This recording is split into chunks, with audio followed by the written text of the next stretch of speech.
평생 가족을 위해 일했던 엄마가 있습니다.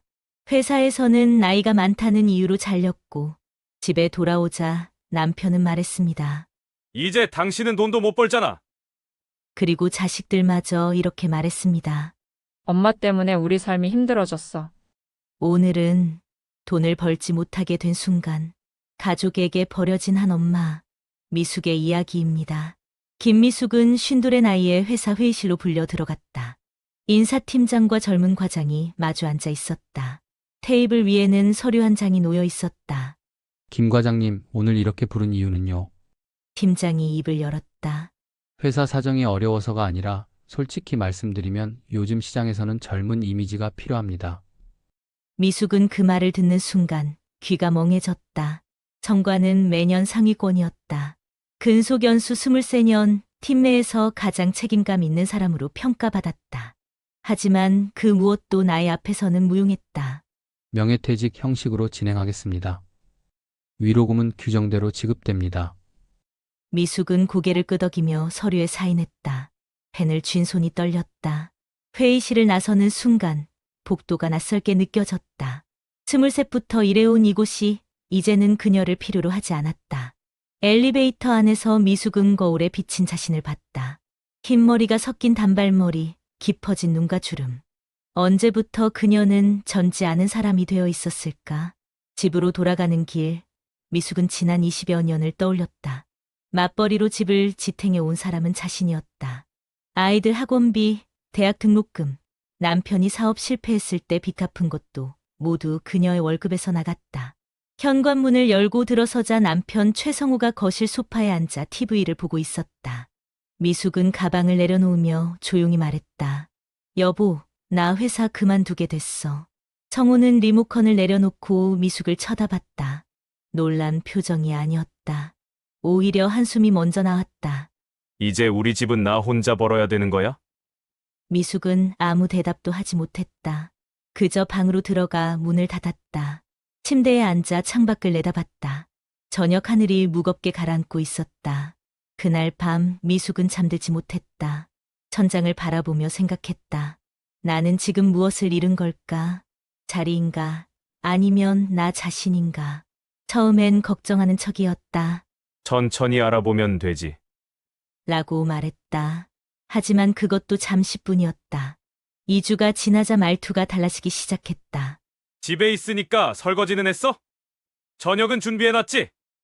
미숙은 아침부터 구직 사이트를 뒤졌다. 이력서를 수정하고 자기소개서를 쓰고 기업 정보를 찾아봤다. 하지만 돌아오는 답은 언제나 같았다. 지원자의 연령대가 저희 조직 문화와 맞지 않아 보다 젊은 인재를 우선 선발하는 방향으로. 한 달이 지나자 남편의 태도는 확연히 바뀌었다. 어느 날 저녁 성우는 냉장고 문을 열었다 닫으며 말했다. 반찬이 이게 다야? 하루 종일 집에 있으면서 뭐 했어? 미숙은 노트북 화면에서 눈을 떼지 않고 대답했다. 면접 준비하느라 바빴어. 면접. 또 떨어질 거면서. 성우는 비웃듯 말했다. 당신 나이에 누가 뽑아줘? 미숙의 손가락이 키보드 위에서 멈췄다. 가슴이 철렁 내려앉았다. 나도 노력하고 있어. 노력. 성우가 냉소를 띤 얼굴로 그녀를 봤다. 노력으로 안 되는 게 세상엔 있어. 당신은 이미 끝난 거야. 인정해. 미숙은 아무 말도 하지 못했다. 노트북을 닫고 방으로 들어갔다. 침대에 누워 눈을 감았지만 잠은 오지 않았다. 다음 날부터 성우의 말은 더 날카로워졌다. 이 집 생활비가 어디서 나오는 줄 알아? 전기세, 수도세, 인터넷 요금. 다 내 돈이야. 나도 20년 넘게 벌었어. 미숙이 참지 못하고 말했다. 이 집 대출금 갚은 것도 내 월급이었어. 그게 언제 얘긴데? 성우가 손을 휘저으며 말했다. 과거는 아무 소용없어. 지금 당장 돈 벌어와야지. 미숙은 더 이상 대꾸하지 않았다. 말해봤자 소용없다는 걸 알았다. 그녀는 새벽까지 구직 사이트를 뒤지고 알바 정보를 찾았다. 어느 날 밤 식탁에서 저녁을 먹던 성우가 젓가락을 탁 내려놓으며 말했다. 당신도 벌 때는 큰 소리 치더니 이제는 입 닫고 있네. 돈 없으면 목소리도 작아지나 봐. 미숙은 밥그릇을 내려다봤다. 목구멍으로 밥알이 넘어가지 않았다. 눈가가 뜨거워졌지만 눈물을 참았다. 그날 밤 미숙은 화장실 거울 앞에 섰다. 거울 속 여자는 초라했다. 52의 나이, 직장 없는 여자, 집에서 환영받지 못하는 사람. 그녀는 그제야 깨달았다. 자신이 이 집에서 짐이 되었다는 것을. 사랑하는 사람이 아니라 부담스러운 존재가 되어버렸다는 것을. 수도꼭지를 틀어 찬물로 얼굴을 씻었다. 거울 속 여자는 여전히 초라했지만 미숙은 고개를 들었다. 포기하지 않기로 했다. 가장 아픈 말은 자식에게서 나왔다. 어느 토요일 오후 대학을 졸업하고 취직한 아들 준호가 집에 왔다. 미숙은 반가운 마음에 아들이 좋아하는 갈비찜을 준비했다. 엄마, 잘 먹었어. 준호가 수저를 내려놓으며 말했다. 근데 엄마, 솔직히 말해도 돼? 미숙은 설거지를 하다 멈췄다. 뭔데? 나 지금 여자친구랑 결혼 준비하는 거 알지? 준호가 조심스럽게 말을 이었다. 근데 집에서 지원이 전혀 안 되잖아. 준호야, 엄마가 지금. 알아. 엄마가 지금 힘든 거. 준호가 말을 끊었다. 근데 솔직히 엄마가 계속 돈을 못 버니까 아빠만 힘들어하고 그러니까 우리한테 도와줄 여력이 없는 거잖아. 미숙의 손에서 설거지 수세미가 떨어졌다. 이러면 나도 내 인생 계획이 다 꼬여. 친구들은 다 부모님한테 전세금 지원받고 결혼 자금 받는데 준호야, 엄마가 너 대학 등록금 4년 다 냈잖아. 너 유학 갈 때도. 그건 옛날 얘기잖아요. 준호의 목소리가 차가워졌다. 지금이 중요하지. 과거가 뭐가 중요해요? 그 순간 거실에서 딸 수진이 끼어들었다. 오빠 말이 맞아. 엄마 요즘 세상에 여자도 다 벌어. 우리 친구 엄마들도 다 이래. 미숙은 딸을 돌아봤다. 수진은 스마트폰을 보며 무심하게 말했다. 엄마는 그냥 포기한 거잖아. 나이 핑계 대면서. 수진아, 엄마가 포기한 게 아니야. 면접을 봐도. 그럼 다른 일이라도 하지. 편의점이든 식당이든. 수진이 스마트폰에서 눈을 떼며 말했다. 우리 학교 앞 카페 사장님도 엄마 나이보다 많은데 일하시던데. 미숙은 말문이 막혔다.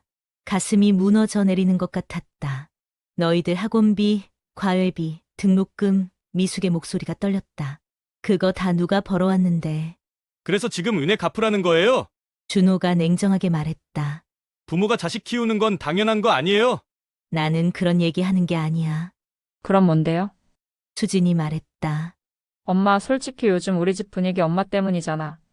아빠도 스트레스 받고 우리도 눈치 보이고. 미숙은 더 이상 아무 말도 할 수 없었다. 자식들이 자신을 이렇게 볼 줄은 몰랐다. 저녁 성우가 퇴근했다. 아이들은 아빠에게 속삭이듯 말했다. 미숙은 방에서 그 소리를 들었다. 아빠 엄마 좀 어떻게 안 돼요? 맨날 집에만 있고. 알아. 나도 답답해 죽겠어. 그날 밤 미숙은 화장실에 숨어 울었다. 소리 내울 수도 없었다. 손으로 입을 막고 물소리에 묻혀 눈물을 흘렸다. 23년간 회사 다니며 벌어온 돈. 새벽같이 일어나 도시락 싸던 날들. 아이들 운동회, 학부모 상담 빠지지 않으려 연차 쓰던 기억들. 그 모든 것이 지금은 아무 의미도 없었다. 그녀는 돈 못 버는 엄마였다. 짐이 된 여자였다. 쓸모 없어진 사람이었다. 수건으로 얼굴을 닦으며 미숙은 생각했다. 나는 도대체 무엇이었을까? 이 집에서 이 가족에게. 3개월이 지났다. 미숙은 여전히 일자리를 찾지 못했다. 집 안 공기는 점점 더 무거워졌다. 어느 일요일 아침 성우가 침대에서 일어나며 말했다. 이제 정리 좀 하자. 뭘? 미숙이 물었다. 당신 먹여 살릴 여유 없어. 나도 정년까지 얼마 안 남았고 애들 결혼 자금도 모아야 하고 성우는 냉정하게 말했다. 알바라도 하든가 아니면 집에 쓸모라도 있든가. 둘 중 하나는 해야지. 나도 노력하고 있어. 노력으로 안 되면 포기해야지. 당신 고집 때문에 이 집안 전체가 힘들어. 성우가 자리에서 일어서며 말했다. 솔직히 말할게. 요즘 당신 보면 짜증나. 맨날 우울한 표정으로 집에 있고 돈은 안 벌고. 미숙은 그 말을 듣는 순간 무언가 끊어지는 소리를 들었다. 마음속 어딘가에서 줄이 뚝 끊어지는 소리. 그럼 나 나갈게. 뭐? 내가 나가면 되잖아. 내가 짐이니까. 미숙은 담담하게 말했다. 이혼하자. 청호는 잠시 당황한 표정을 지었지만 곧 고개를 끄덕였다. 그게 나을 수도 있겠네. 그 대답에 미숙은 오히려 후련했다. 최소한 이제는 확실해졌다. 미숙은 그날 오후부터 짐을 쌌다. 옷까지, 필요한 물건들, 통장 몇 개. 23년을 살았던 집에서 가져갈 것은 생각보다 많지 않았다. 거실에서 TV를 보던 수진이 물었다. 엄마 진짜 나가는 거야? 응, 어디 가는데? 고시원 알아봤어. 수진은 잠시 멈칫했지만 이내 다시 스마트폰을 봤다. 그게 나을 수도 있겠다. 뭐라고? 엄마가 나가면 집안 분위기도 좀 나아지지 않을까. 수진이 무심하게 말했다. 요즘 너무 우울했거든. 미숙은 딸을 바라봤다. 25년 전 그 작고 따뜻했던 아기가 이렇게 차갑게 자랐다. 그래, 엄마가 나가면 편해지겠지. 저녁 무렵 준호가 퇴근해서 집에 들어왔다. 현관에 놓인 캐리어를 보고 물었다. 엄마, 여행 가요? 아니, 이사 가. 어디로? 혼자 살 거야. 준호는 잠시 생각하더니 고개를 끄덕였다. 그게 서로한테 나을 수도 있겠네요. 그 말이 미숙의 마지막 희망을 꺾었다. 자식들은 엄마가 떠나는 것을 말리지 않았다. 오히려 안도하고 있었다.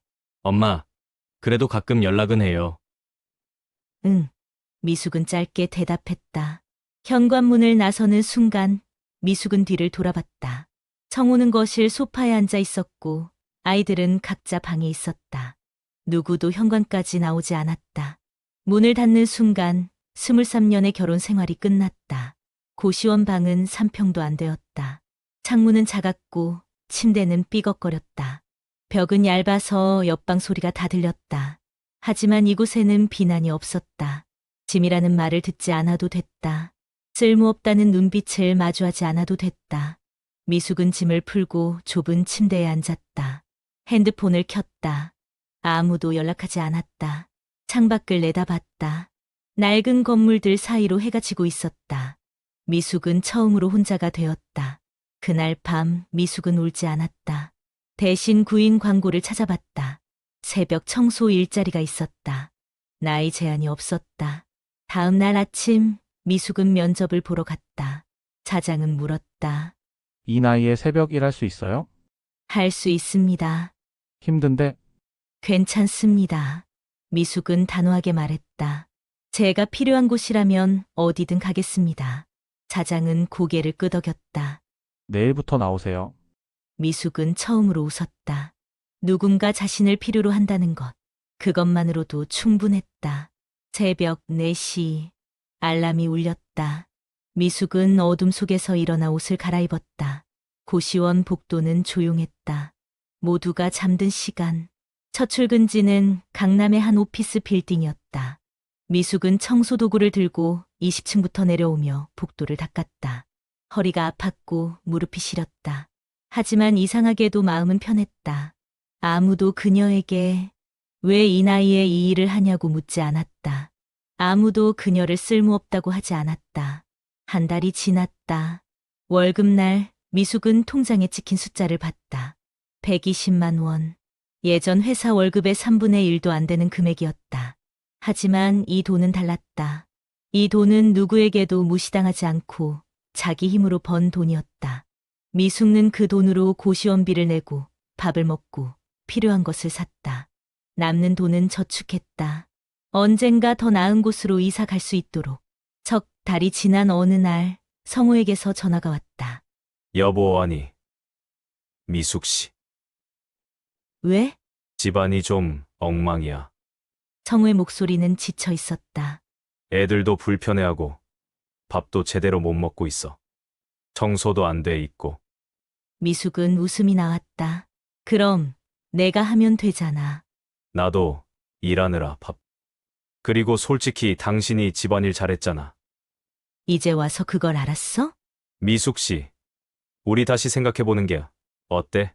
내가 너무 심했던 것 같아. 미숙은 한숨을 쉬었다. 성우 씨, 나는 이제 돌아갈 생각 없어. 왜? 혼자 사는 게 좋아? 좋아. 미숙은 단호하게 말했다. 내가 다 책임져. 밥도, 청소도, 빨래도. 그게 내 몫이야. 그래도 우리 20년 넘게 살았잖아. 그 20년 동안 내가 뭘 했는지 너는 기억도 못하잖아. 미숙의 목소리가 차가워졌다. 난 더 이상 공짜로 사는 사람이 아니야. 나도 이제 내 인생을 살 거야. 전화를 끊었다. 미숙은 핸드폰을 내려놓고 창밖을 봤다. 해가 뜨고 있었다. 이혼은 조용히 진행됐다. 청호는 처음에는 재산 분할을 거부했지만 변호사가 개입하자 결국 합의했다. 집은 팔았고 재산은 반으로 나뉘었다. 미숙은 자신의 몫으로 작은 원룸을 계약했다. 고시원보다는 넓고 창문으로 햇빛이 잘 들었다. 새벽 청소 일은 계속했다. 거기에 오후에는 편의점 아르바이트를 추가했다. 힘들었지만 견딜만 했다. 6개월이 지난 어느 날, 딸 수진에게서 문자가 왔다. 엄마, 그땐 미안했어. 내가 너무 이기적이었던 것 같아. 요즘 혼자 자취하면서 느꼈어. 엄마가 얼마나 많은 일을 했는지. 한번 만날 수 있을까? 미숙은 문자를 읽고 한참을 생각했다. 답장을 보내지 않았다. 아직은 아니었다. 용서는 나중 일이었다. 지금 미숙에게 필요한 건 자기 자신을 추스르는 일이었다. 어느 새벽 미숙은 빌딩 옥상에 올라갔다. 청소가 끝나고 잠시 쉬는 시간이었다. 서울 야경이 눈앞에 펼쳐졌다. 53세 나이, 새벽 청소부, 원룸에 사는 이혼녀. 세상이 보기엔 실패한 인생일지도 몰랐다. 하지만 미숙은 알고 있었다. 지금 이 순간 자신은 누구에게도 짐이 아니었다. 누구에게도 비난받지 않았다. 자기 힘으로 살아가고 있었다. 바람이 불었다. 미숙은 깊게 숨을 들이쉬었다. 차가운 새벽 공기가 폐를 채웠다. 나는 괜찮아. 미숙은 혼잣말로 중얼거렸다. 나는 충분히 괜찮아. 다음 날도 그 다음 날도 미숙은 새벽에 일어났다. 청소 도구를 들고 빌딩으로 향했다. 비록 큰 돈은 못 벌지만 이것은 자기 인생의 주인으로 번 돈이었다. 그리고 미숙은 이제 안다. 세상은 돈으로 사람을 평가하지만 자기 자신만큼은 그러지 말아야 한다는 것을. 사람의 가치는 통장 잔고로 매길 수 없다는 것을.